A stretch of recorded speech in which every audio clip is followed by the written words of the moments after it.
Assalamu alaikum and welcome to the Muslim Marriage Podcast, where we talk about healthy relationships from a Muslim lens. I'm Zahra Hassan. And I'm AJ, and we've been married for 3 years now. And let's get started. Let's get started. For this week's episode, we're going to just get right into it, ask a question from the Muslim Marriage subreddit, and inshallah spend the rest of the episode trying to answer it. That makes sense? Absolutely, it does. Okay. So this is a question from a sister. She asks, how do I know if a man is serious? Very good question. Very good question. So I'm going... And if you guys have any questions of your own, go ahead and email us. You can email us at support@Zahra Hassan Coaching. That is, you can find that information on the About section of the YouTube if you're on YouTube. Or I will write it in the description if you're listening on Spotify or a podcasting platform. So that's support@ZahraHassanCoaching.com. You're right, there is a .com. Yes, there is. That makes sense. Okay. So I'm just going to paraphrase some of the middle parts of the question just to make sure that we have the right information. So in the beginning, the sister says, Salam everyone. Although I'm not currently looking due to a lot of bad experiences with people in general, and then a couple of bad experiences with a few potentials, I have severe trust issues and I'm scared to give my full self to someone just for them to play me. And then the sister goes on to describe 3 situations in which it has not worked out with a potential. And then she says, I thought men telling their parents meant that they were serious, but the first experience shows that this isn't the case. I thought men approaching you first meant that they were serious. I also thought that men who pray and are kind and practicing people wouldn't play with someone's feelings. I also thought that men wouldn't act like you mean something to them if you didn't, but I was wrong. So now I feel unsure of everything and everyone. And towards the end, the sister asks, for any men reading this, are there any surefire ways that I can make sure a potential is serious and not just looking for a good time or ego boost? If you were serious about someone, how would you go about things? And if your sister was looking, what advice would you give to her to ascertain that the potential has pure intentions? Thank you in advance and apologies for the long post. So inshallah, with the paraphrasing, that still made sense, hopefully. Yeah. Okay. So I purposefully didn't tell you what this week's topic was, just so that we could I think this is an important question for the women. Yeah. And that they're not interested in hearing from me. They want to hear from you. Oh, I see. Yeah. Okay. Because I'm a man and I was reading that. Yes, that was you. She was referring to. And she was directing it at me. Yes, exactly. Okay. How to efficiently tell if a man's interested in you for marriage purposes, specifically was the question. Yeah. It's tough. It's going to be tough, right? I don't know. Honestly, talking to their family would be a good thing. Like, not just like meeting the parents and having superficial talk. Yeah.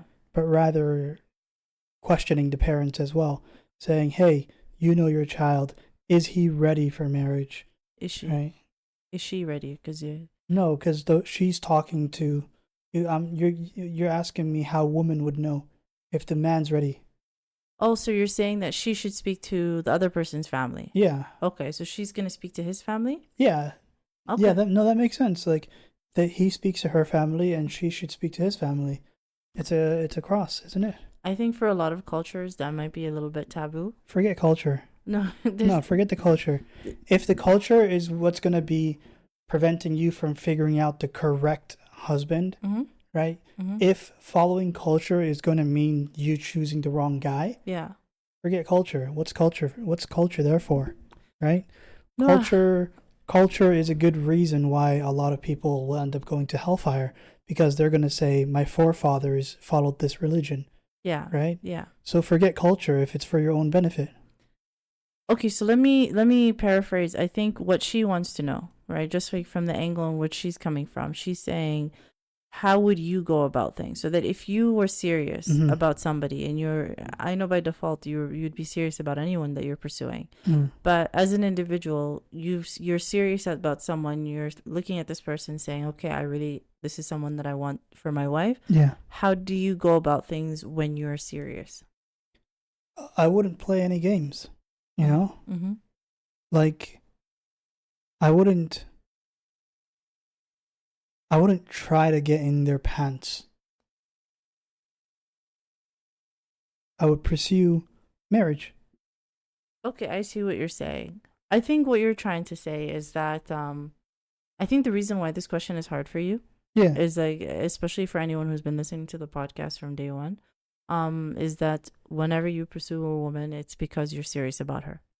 So it's hard for me to put my mind into someone who just wants to mess around. Okay, all right. So let me answer it based on. Let me try to take a stab at this question based on all of the coaching experience I have from talking to men. All right, and then you let me know whether or not this checks out or not. Okay. When a man is serious in general, what I've noticed that they do is two things. The first thing that they do is that generally their words will match up with their actions. Right?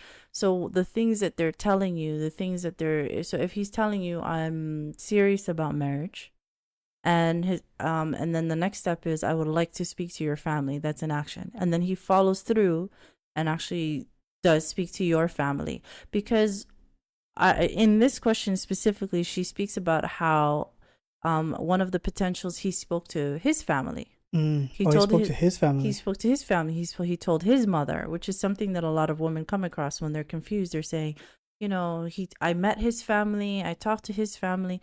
It's with his family. When a man is serious, he's focused on your family. Yeah, he's focused on the woman's family and trying to speak to the wali, to try to speak to the parent, because that is the next step in marriage when it comes to Islam, right? The second thing, and I heard this a long time ago from a relationship coach. It was Matthew Hussey, right? I refer him quite a few times on the podcast simply because not all of his content is great, but you take good good information where you found it. And he said that one of the hallmarks of knowing that a man is serious is when the relationship with him progresses. So in our case, in the context of Muslim marriages, that means he is, whatever platform that he meets you on, he's going to want to speak to you on the phone. And if the next step is to see you in person, he's going to want to see you in person. If the next step is to speak to your family, he's going to always be suggesting, after a certain amount of time, can we progress to the next step? Yeah. And what he will do is he will leave it up to you to decide whether or not that next step happens, right? Yeah. So he's going to always be asking for the next stage in the relationship, and he leaves it for you to decide how fast that next stage is accomplished. Yeah. So that if you are in a situation with somebody, like, I'll have clients come to me and they'll say, you know what, it's been 6 months. And I've spoken to his family, but he hasn't said anything about my family. Usually I know that individual is likely not serious. When a man is serious, he's going to want to speak to your family and he's going to want to progress the relationship. Yeah. Those two takeaways. Yeah. Does that make sense? Yeah, it does. Yeah, it does. Sometimes he might try to be the one that progresses the next step fast as well. Like, to get to the next platform quickly. Yeah, definitely.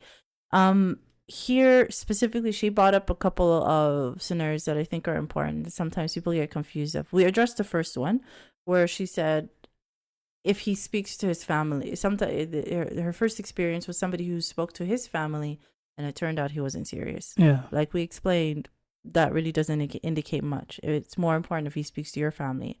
The second example that she gave was if a man approaches you first. She used that as an indicator of that, okay, this person might be serious about me. Yeah. Honestly, it doesn't mean much. It doesn't mean anything. Yeah, it means that in that moment, this individual was serious about you, wanted to get to know you, that can change at any time. It doesn't mean anything. Yeah. Not even that they are serious about you or want to get to know you. Yeah. It's just standard that men approach women first. Okay. Even if they're just playing around. This is true. This is true. And then finally she said, I thought that men who pray and are kind and practicing people. So she used that as, and this is actually, I think, something that I want to address in a separate podcast. Yeah. That sometimes people use this has recently been made a word. It's not really a word, but we're going to use it here.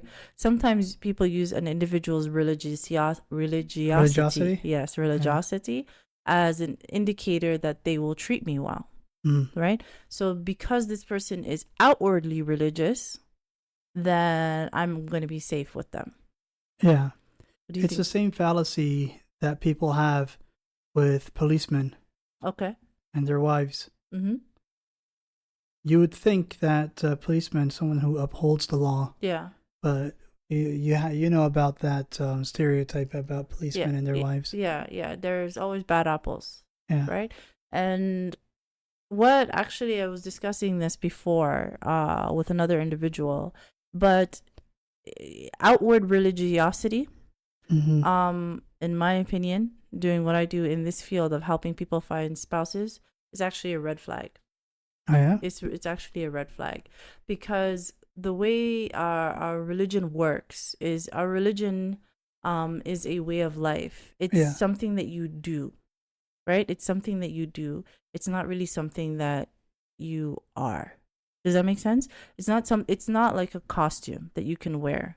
Yeah. And say I do, like it's that you can tell people and show that I am Muslim because of all of these things, right? It's more internal than it is external.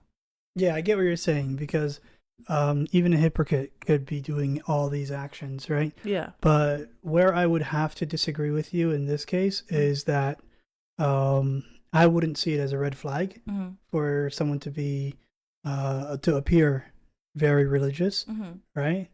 Because it's more often than not that if a person appears to be very religious, that they just are, right? Yeah. What if I qualify what I mean by appear to be religious? Yeah, please do.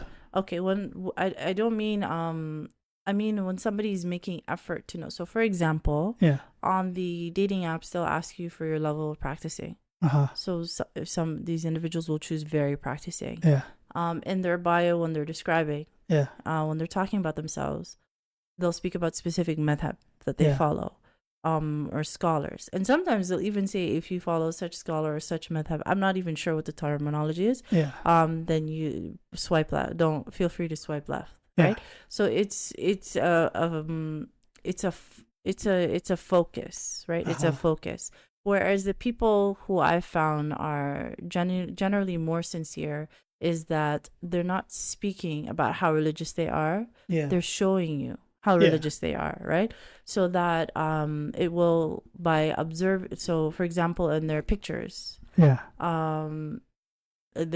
values, their apparent values will line up with your own, so that they won't be doing things like, using substances. They won't be with other people of the opposite gender in their pictures. Like general values will line up with yours. I get what you're saying. There. And when you're a person who's being verbally religious, instead of acting on it. Yes. Yeah, I get what you're saying. Yeah, and then later on, when you're actually getting to know this individual, this is a very common example that I use, because I cannot tell you over the hundreds of people that I've spoken to before I met you, in order to meet you, how common it was that many people would tell me, mashallah, they would have a long beard, they would have a cap. I remember there were a couple of brothers who they would always have Quran playing in the background. But when Salah time came, when it was time for Salah, they were still on the phone. You see what I'm saying? They would still be on the phone. Or sometimes when they don't think that I'm paying attention, they feel free using foul language, right? Ooh. Or what they say that they do, and the impression that they're trying to give off that I see does not match up with what they actually do. Yeah.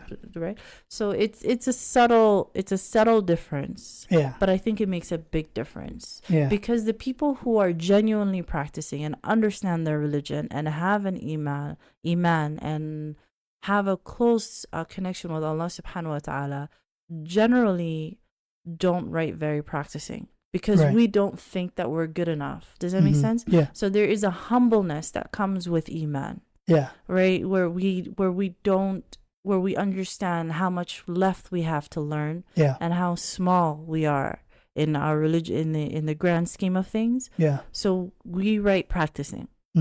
So if somebody's writing very practicing, it generally means that I want you to know that they're trying to give you the impression rather than actually living the life. Yeah. Yeah. Again, one of those weird abstract concepts. Hopefully that makes sense. To simplify it with an example, in almost all fields of learning, what they typically say is that the beginner says that they know nothing. The intermediate says that they know everything. Yeah. And the expert says that they know nothing. Exactly. Right. There's a lot less ego involved. When somebody is more sincere with their religion, there's a lot less ego. It's in Surah Al-Ma'un, right? If you go to the Surah Al-Ma'un, where I don't want to paraphrase the Quran, but there is one of the sentences that talks about wanting to be seen praying, right? And how those people, they don't feed the orphans, they don't do all of these good tasks, but they also want to be seen praying. So it's that type of thinking, right? Again, it's very important that we reiterate, we're both just regular practicing Muslims. We don't pretend to be anything more than that. We are not students of knowledge. We speak from this podcast from our primarily, if I teach anything, it would be the relationship aspect, right? Rather than Islam aspect, but it's relationships from a Muslim perspective, right? Yeah. A regular practicing Muslim perspective. Yeah. So if we ever say anything, refer to anything, a kind of Islamic knowledge, please just take it with that grain of salt, right? Yeah. Hopefully that answers. I also want to add this one thing. The reason why I'm staying on this point is because this is something that a lot of Muslim sisters use to try to assess whether or not a brother is serious by measuring his religiosity. Yeah. And the reason why many sisters do that is they're looking for some kind of equation, some kind of if I do A, then therefore I'll be B. Yeah. Right? If I find a brother who is practicing in Islam to this degree and to this level, then I will be safe. Yeah. So it's coming from a place of seeking safety and security. There is no formula. There is no set of questions that you can ask. And anyone who tells you if you ask this set of questions, you're going to be guaranteed a happy marriage is lying to you, and they're trying to sell something. There is nothing that you can do except there's no simple thing that you can do. It's done the hard way. The hard way which is assessing the person as an overall, in the ways that we talk about in this podcast, assessing their character, their capacity, their connection, the compatibility, all the things that we talk about, spending time, and being very observant, right? And it comes back to long-term observation. Yes. And who does the long-term observation automatically for you? Yeah. The parents. Yes, it is. Talk to the parents. They're the ones that did long-term observation. They're the ones that have observed him the longest of anyone. Of anyone on earth, right? Yeah. The parents are the ones that observe the child the longest. So this is very helpful for the brothers. Right, for the brothers. Forget culture. I know, but forget about culture. All you women out there. Okay. Forget the culture. I'm a woman, right? Yeah. And I'm telling you that I would not be able to do that. Bite the bullet. Okay. Bite it. Bite the bullet and talk to the parents. I would have had a very hard time, right, when we're getting to know each other. I would have had, and I did have, a very hard time to sit down and speak with your family and ask questions about you. And I could, because we don't give our information in a vacuum. Sure. I'm telling you that from my experience, it's very hard. And I'm thinking for a lot of women cross-culturally, it's very hard because there is a level of taboo of being that pursuant. You're going to be seen as desperate. I understand that it's not the Islamic view, but we're not speaking in a vacuum. Yeah, I get what you're saying. I'm not going to agree with it, so we can just move on. It's just like, what's more taboo, right? Being a person that asks questions, or later on having to divorce because you find out you guys are not compatible. No, I agree, but a lot of the information that you would get, like if you have access, for example, to a brother's sisters, right? Yeah, that you definitely go for it, or his cousins, or people who know him in his sphere. Yeah, and you have a chance to ask those questions. If you have a chance to sit down with his mom, ask those questions. Definitely. The reason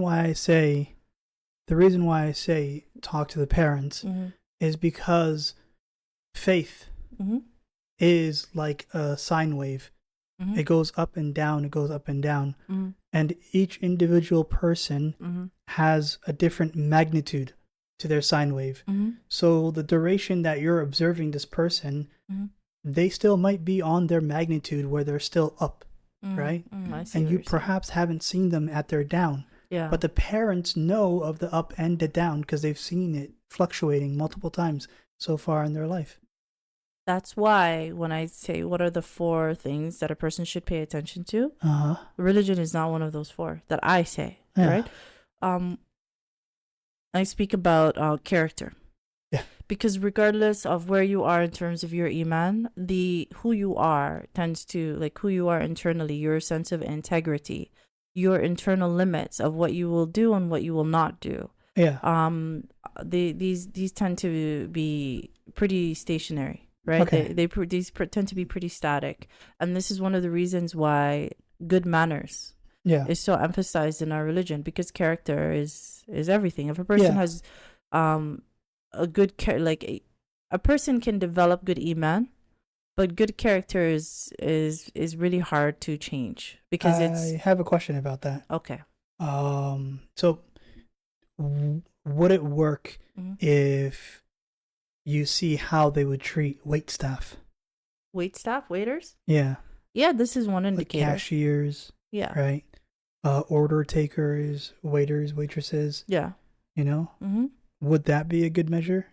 There are multiple good measures, but that is one good measure, yes. But unfortunately, because the discourse on relationships and finding spouses has been going on so long, that most people are aware of this.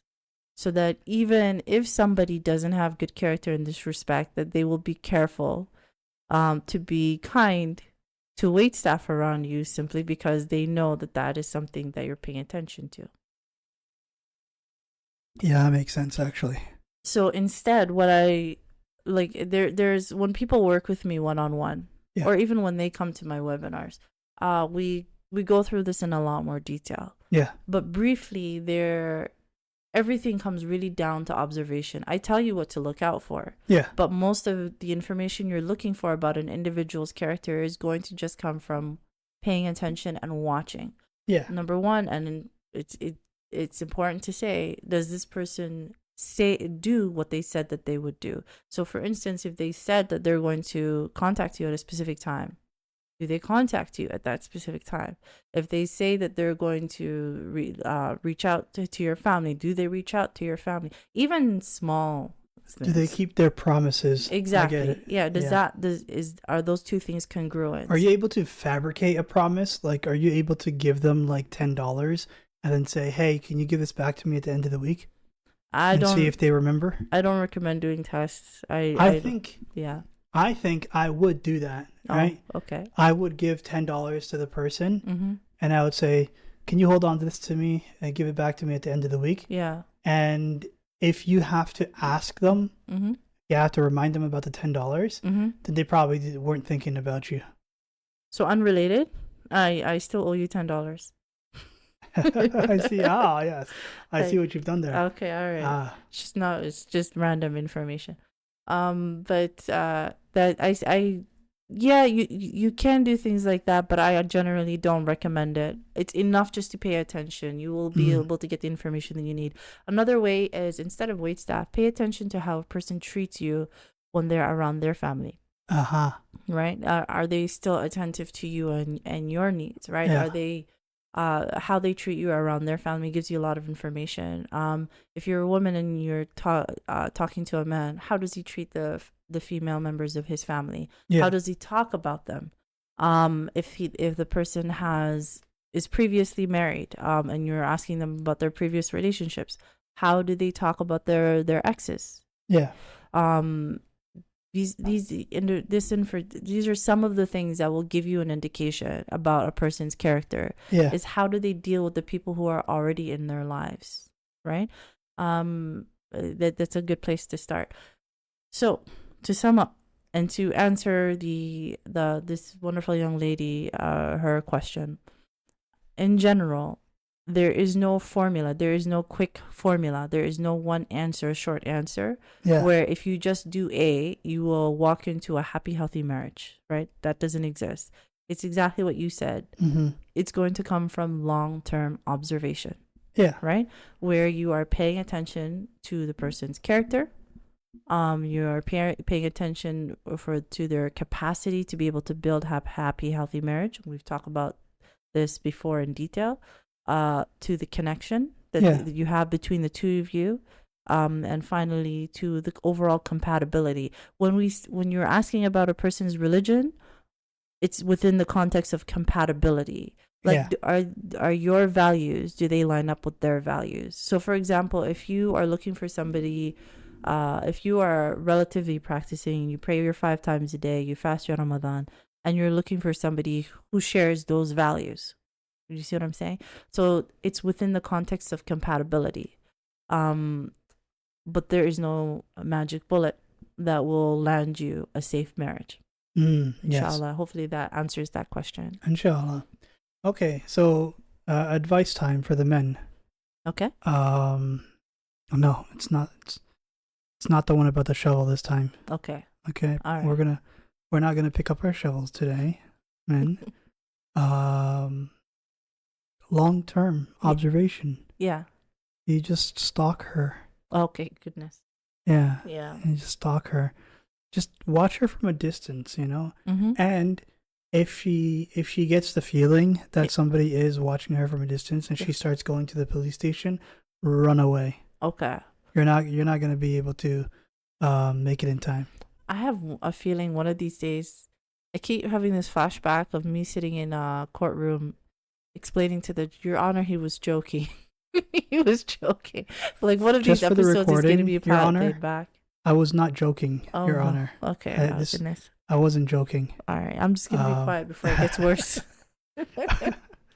Okay. All right. I was joking. Okay. Alhamdulillah. The prosecution will cut that part out.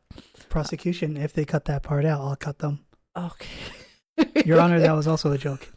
Okay, I'm just gonna blow right past it. But inshallah, you'll notice that these episodes, inshallah, for the new year are going to be shorter, right? So that we will be able to release more than one episode per week, inshallah, on a regular schedule.